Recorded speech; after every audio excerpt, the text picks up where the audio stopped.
Okupācijas muzejs ir pateicīgs par muzejam sniegto atbalstu no Rīgas domes, tās priekšsēdētāja Nila Ušakova vadībā. Ušakova kunga apsveikumu nolasīs Rīgas domes izglītības, kultūras un sporta komitejas vadītāja Eiženija Aldermane.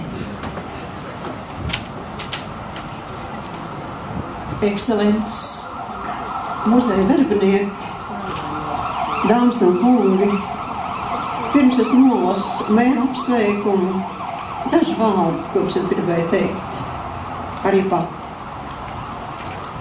Man ģimene, man radi tieši tāpat bija represēti. Tik represēti vecticībnieki, mani kaimiņi no Sāģes Latgalē masveidīgi. Jo okupācija skāra visu Latvijas tautu, neapšaubāmi. Un okupācijas muzejs 20 gadus stāsta Latvijai un stāsta pasaulē par šiem gadiem. Jo okupācijas sekas zinu un izjūtu ne tikai, piemēram, es, bet arī mana kaimiņiem no Arhangeļskas apgabala, kur otrās okupācijas laikā tika vest uz Vāciju un palika šeit, un viņai nebija kur atgriezties.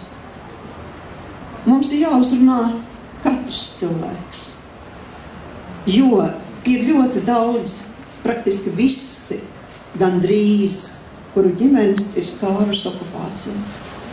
Man īpaši uzrunāja, kā droši vien katru cilvēku uzrunā tēvreizi, un vārdi, kurus mēs zinām visi no galvas, piedod mums mūsu parādus, kā mēs piedodam saviem parādniekiem.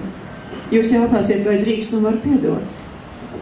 Vai var piedot izpostītās ģimenes, bojā gājušos cilvēkus, nedzimušos bērnus, kuriem bija jānāk pasaulē?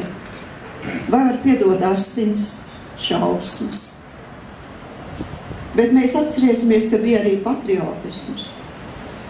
Bija milzīga dzimtenes mīlestība un ticība. Un ir ļoti slikti, ja viss tas kopā rada naidu. Ja viss tas kopā neparāda ceļu uz to, kā mēs varam iet tālāk. Piedot, prot tikai stipriem. Piedot, bet arī zināt. Zināt pagātni. Un par to stāstīt saviem bērniem un mazbērniem. Okupācijas muzejs to ir pratis šais 20 gados, un es nešaubos ne brīdi, ka pratīs arī nākotnē. Un tagad es nolasu veltījumu apsveikumu Latvijas okupācijas muzeja biedrībai un muzeja kolektīvām.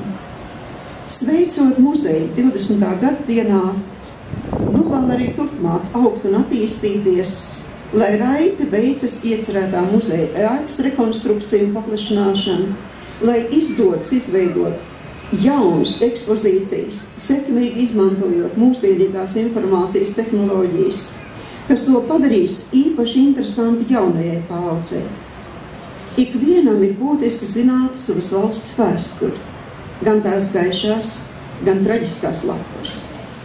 Tāpēc Rīgas doma ir gatava arī turpmāk atbalstīt muzeja projektus, kas saistīti ar bērnu un jaunatnes patriotisko audzināšanu. Novēlu visiem muzeja darbiniekiem, lai pietiek spēka, izturības un veselības turpināt un atbalstīt muzeja darbību. Parakstīs Rīgas mērs. Es novēlu mums visiem, kas esam šeit, un arī kas ar